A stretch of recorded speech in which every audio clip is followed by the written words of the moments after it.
नमस्कार दोस्तों, ये फर्स्ट वीडियो है मेरा जिसमें आपको मैं रिसर्च टॉपिक कैसे चूज़ करें पीएचडी के लिए या कह लीजिए रिसर्च पेपर लिखने के लिए, उसके बारे में थोड़ा सा बताऊंगा। बहुत ही छोटे छोटे 5 स्टेप्स हैं जिसमें कि आप अपना रिसर्च टॉपिक बहुत आसानी से सिलेक्ट कर सकते हैं।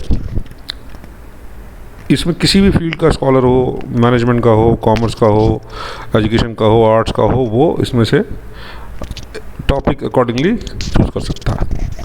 प्रोसेस मैं आपको बताता हूँ, डोमेन आप सेलेक्ट करें। ठीक है, छोटे छोटे 5 स्टेप्स हैं। जैसे कि जब हम कभी भी रिसर्च टॉपिक के बारे में सोचते हैं या रिसर्च के बारे में या पीएचडी के बारे में सोचते हैं तो सबसे पहला सवाल हमारे दिमाग में ये आता है कि टॉपिक क्या होना चाहिए, क्योंकि बहुत सारे टॉपिक्स हैं और बहुत सारे चीज़ों पे लोगों ने ऑलरेडी काम कर रखा है। भले वो यहाँ हो, भले वो फॉरेन में हो या हमारे आसपास अलग अलग यूनिवर्सिटीज़ हैं, हमको ये लगता है कि इतने सारे टॉपिक्स हैं, इन पे ऑलरेडी किसी न किसी ने काम कर रखा है, तो हम नया क्या करें। देखिए, समाज में हमारे आसपास, हमारे अपने खुद के एनवायरनमेंट में भी वो इंटरनल हो या एक्सटर्नल हो, हर इन्वायरमेंट में कुछ न कुछ हर समय कुछ न कुछ नया होता रहता है। ज़रूरत है सिर्फ वो अपॉर्चुनिटी आइडेंटिफाई करने की और उसके ऊपर अपना पॉइंट ऑफ व्यू देने की। इसी प्रोसेस को हम रिसर्च बोलते हैं। तो अगर हम इस पॉइंट ऑफ व्यू से चीज़ों को देखेंगे तो शायद टॉपिक सेलेक्ट करना इतना मुश्किल काम नहीं है। खैर, एनीहाउ, जब हम कोई भी रिसर्च स्टार्ट करते हैं तो हमारा स्टेट ऑफ माइंड क्या होता है, क्या एक स्कॉलर क्या सोचता है दिमाग में रिसर्च करने से पहले। सबसे पहले तो थोड़ा सा कंफ्यूज होता है कि क्या करना चाहिए मेरे को।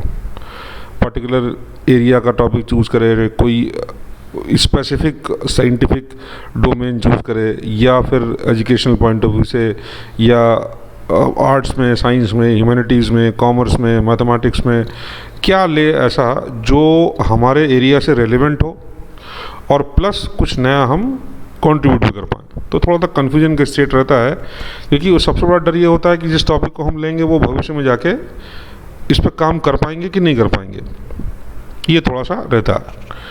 दूसरा जो पॉइंट आता है दिमाग में वो आता है कि सजेशन बहुत सारे हैं।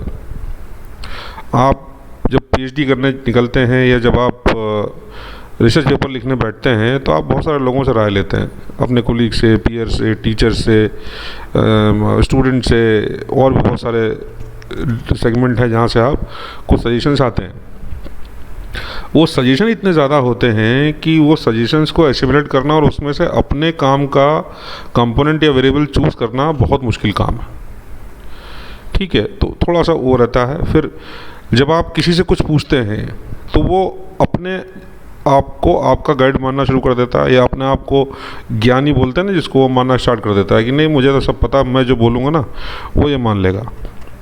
ठीक है, तो हर कोई आपका गाइड बनने की कोशिश करता है और अपनी बात को सही साबित करने के लिए गलत सही जो भी आर्गुमेंट है वो देता है। तो अगर आपका माइंड रैशनल है, आपकी थॉट प्रोसेस रैशनल है, तो जो गलत है वो आप उसमें से डिस्कार्ड कर सकते हो। फिर दूसरा जो इसी के साथ जुड़ा हुआ पॉइंट है कि बहुत सारी सजेशंस और एडवाइसेस लेने के बाद आपको ये तय करना होता है कि सबसे अच्छा टॉपिक क्या है, सबसे अच्छा एरिया, सबसे अच्छा डोमेन, तो जिसको हम कह सकते हैं कि you have to find out best out of the best. फिर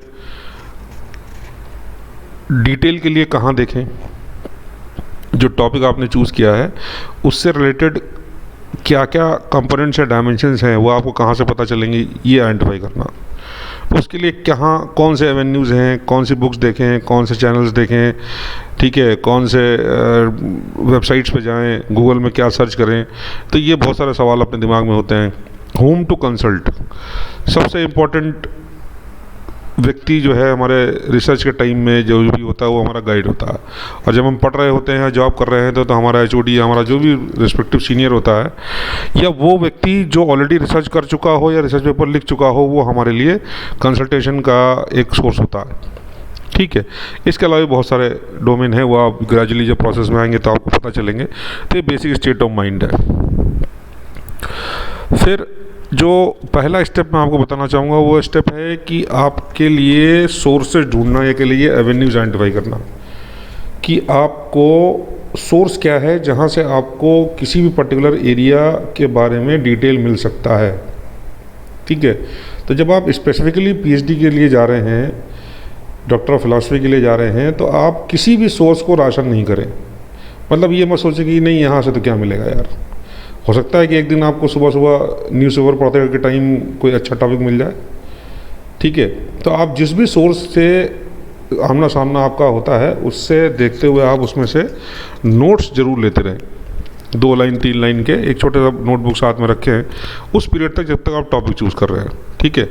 जहाँ से भी आपको जो भी आपको एवेन्यू मिल रहा है या आपको सोर्स मिल रहा है, वहाँ से जो भी आपको दिखा हुआ आप 2 लाइन 4 लाइन नोट करके अपने पास रख लें, जो कि भविष्य में आपको डिसीजन लेने में काम आएगा, ठीक है। बहुत ज़्यादा चूज़ी होने की ज़रूरत नहीं है, ठीक है। आपने सपोज़ हिस्ट्री में, ज्योग्राफी में, लोकेशन बेसिस पे, रिटेल में, मार्केटिंग में, मैनेजमेंट में, अकाउंटिंग में, मैथमेटिक्स में, जहाँ भी आपको रिसर्च करनी है, ठीक है, आप उसमें से सारे इनपुट्स को अपने पास आने दीजिए, रोकिए मत, ठीक है।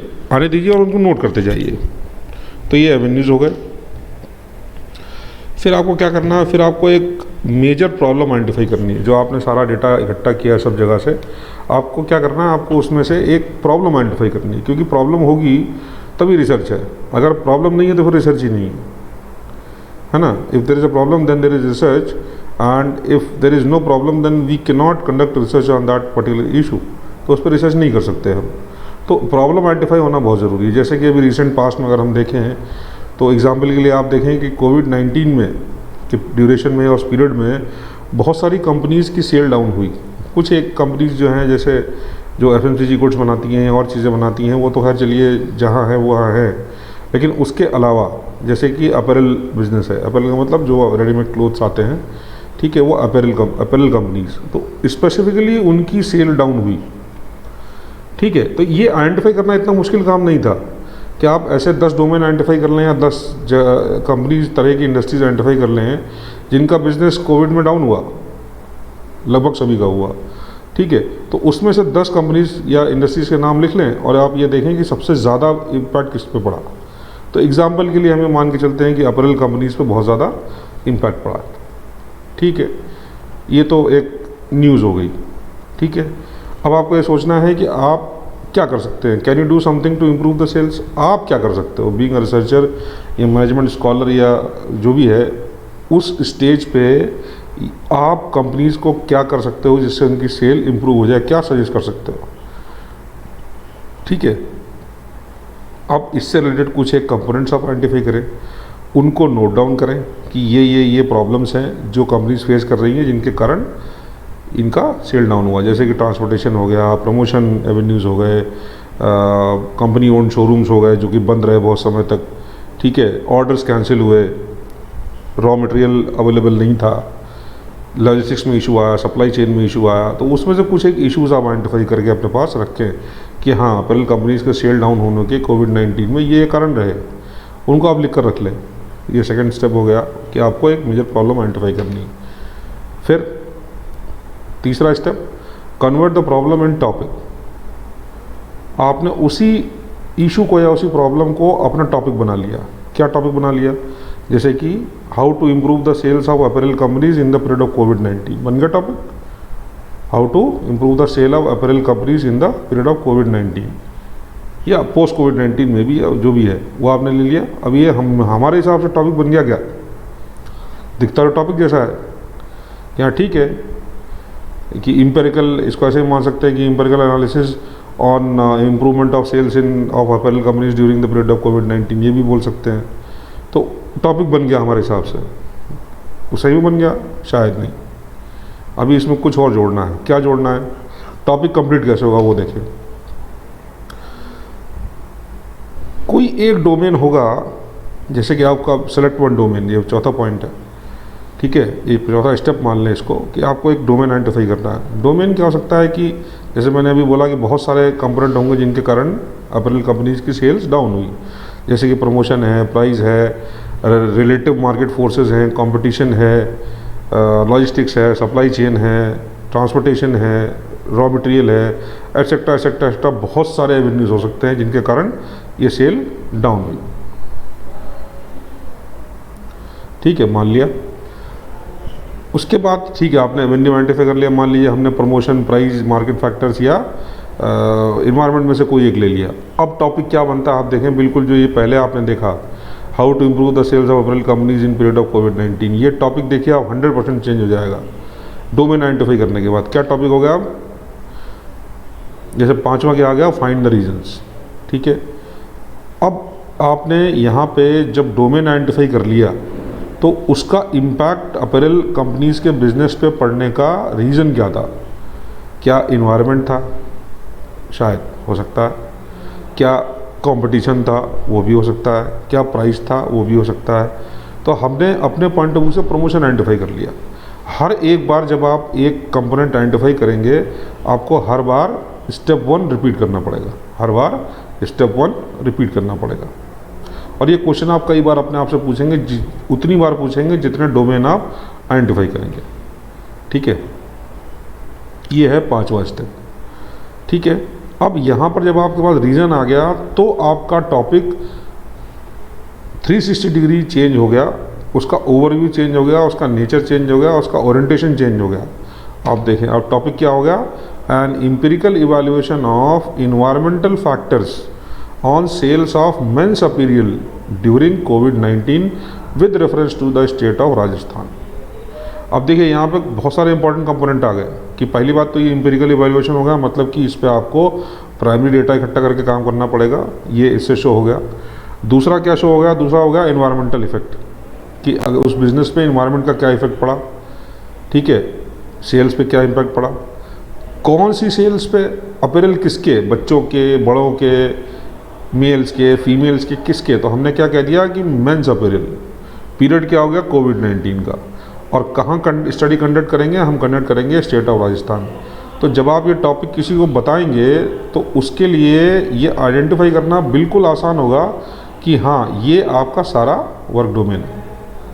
तो इस तरह से आप अपने टॉपिक को चूज़ कर सकते हैं, आइडेंटिफाई कर सकते हैं और उसको प्रॉपरली सेलेक्ट करके आगे बढ़ा सकते हैं। इससे आगे और भी क्या कंपोनेंट्स है वो हम आपको दूसरे वीडियो में बताएंगे। जैसे कि लिटरेचर रिव्यू के लिए मैंने एक वीडियो डाल रखा है, वो आप ज़रूर देखें, तो उसमें आपको पता चलेगा कि रेलेवेंट टॉपिक से लिटरेचर रिव्यू कैसे आइडेंटिफाई होता है, क्या प्रोसेस है लिटरेचर रिव्यू आइडेंटिफाई करने का। ठीक है, तो ये इस तरह से आप अपना टॉपिक चूज़ कर सकते हैं। Okay, thank you so much. Wait for my next video which I will be making on synopsis. हम आपको ये बताएंगे कि सिनॉप्सिस कैसे बनानी है।